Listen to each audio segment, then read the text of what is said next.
I think most of us can probably assume that after last week's episode, time travel would have been Nana's biggest foil. But then they introduce in this episode a character who has invincibility. While we don't know the limitations of invincibility for Kyouya, everyone seemingly does have them. But at the end of the day, we just introduced not only someone who's greatly suspicious of Nana, but someone who seemingly can't die. If you blew the bastard up in a building and he was able to recover from like a millionth degree burns, I think she's in for a very rude awakening. And many authors, in a similar sense, would probably go the direction of doing what I think most of us assumed was going to happen in episode 3, myself included. After a tried and true formula of, okay, here's a character, you think it's your main character, Nana ends up seemingly killing them. I know, of course, if you don't see a body, they're probably not dead. But still, you took out a character for at least a solid bit if he actually is dead or if he's going to come back at a later time. You kill a time traveler last week, 100%, there's no debate there, he's dead. You would assume that the same thing is going to keep happening. She would try to become friends with someone, then take them out.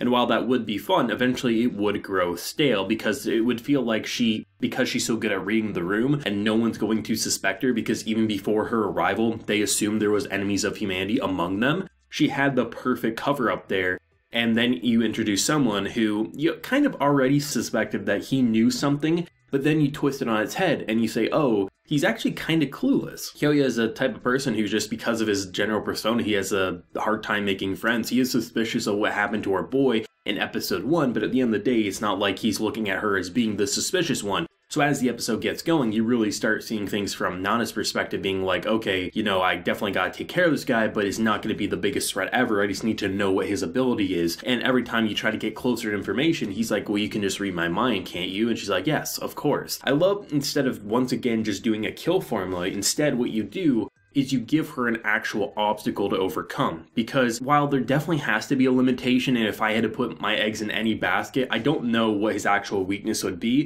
The only way I could think for Nana to be able to take him out is by burying him alive in a coffin that's locked up very, very tight. Because at that point, even if he's not going to suffocate, there's no way for him to actually break through with, 12 feet of dirt on top of a coffin. But how would you get him in that situation? So there's definitely ways that she could probably think of taking him out, but it's a matter of can she actually execute it since she is talentless and she's going up now against someone who's invincible, or at least seemingly invincible. I think the back and forth between their dynamic, because it really did feel to me like there was a general chemistry there and they almost did become frenemies. I mean, that's probably the best way to put them at the end of the episode, because it's not like both of them are going to admit that, oh yeah, I want to kill you and I know you're the killer, but they're definitely probably going to continue to hang around each other a little bit, and there's going to be a lot of suspicion as she probably starts trying to find other people, take them out first. Maybe she'll try to build an alliance saying, oh, I think it's actually Kyouya, which might be in her best interest, turn everyone against him because everyone already thinks he's a weirdo. I mean, she calls him an F-boy in this episode and has to explain that to him, and I'm like, oh my god.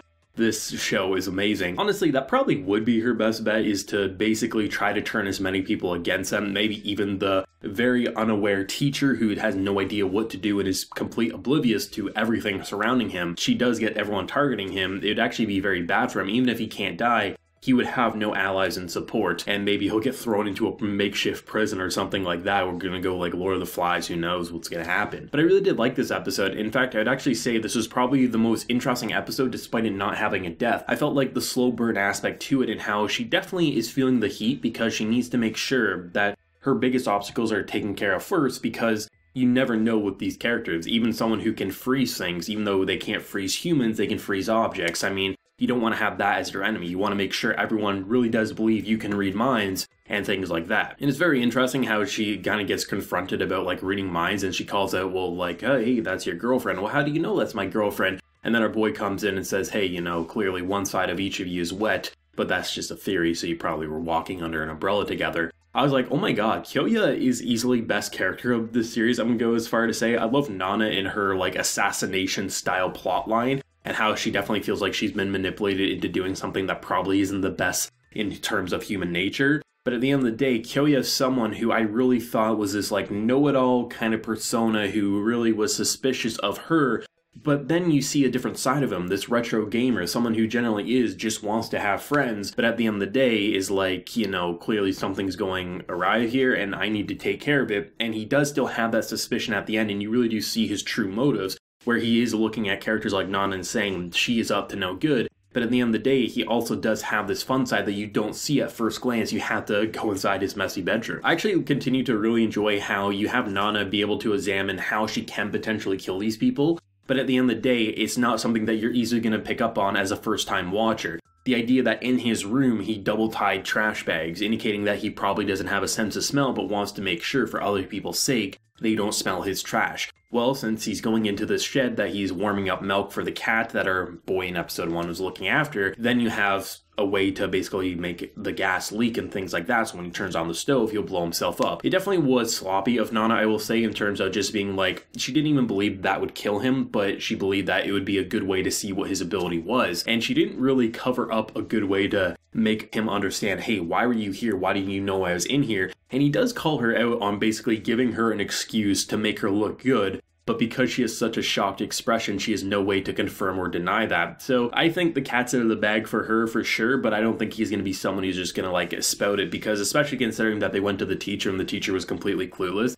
This is something that I feel like he's going to have to try to gain allies himself, as she's going to try to gain allies. It's going to be this clashing force of being like, you're the enemy of humanity, no, you're the enemy of humanity. I think that could be very, very fun. Voice actors, once again, having a lot of fun. Nana, I'm just impressed by, like, immensely. I love how she can really blend this, like, dense, clueless anime girl, but then go psychotic killer inside her own mind. And I love how her facial expressions and the red shift, the tone shift that they do is so good in terms of, like, giving a different perspective, keeping the idea of, like, we understand that this is her fake persona and this is her real monologue. Love all that, but Kyouya really did impress me for sure. I think for a character who doesn't show a lot of emotions, even at the end, when he's literally being burned alive and he's healing himself, it seemingly has this normal expression, like he's not even concerned. He's very stone cold and collected, but I think that's going to be her greatest foil, because she can't manipulate those emotions into thinking she's a dense character, but rather he just says everything like the same way. Like when they're playing video games, he's the same pretty much persona. The only difference is the animation and art design shifts to a more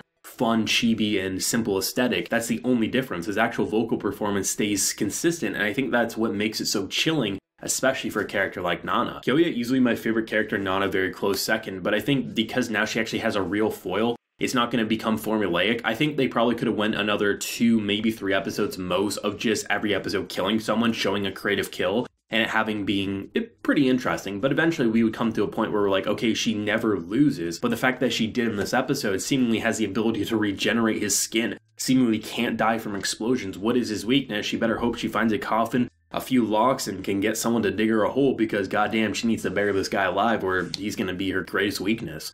Overall, another great episode, mind definitely racing, but I'd be interested to hear, what did people think about Kyouya and how he overcame this serial killer? I mean, he could have been the victim number 3, but really kind of played all of his cards in a way that she didn't see coming, and now she's kind of screwed, or at least that's how I assume it is. If you have any theories and thoughts, be sure to let me know yours. If you enjoyed the video, of course, we'd like to show your support. Hit that subscribe button if you happen to be new around here. So until next time, everyone, please take care and have a good one.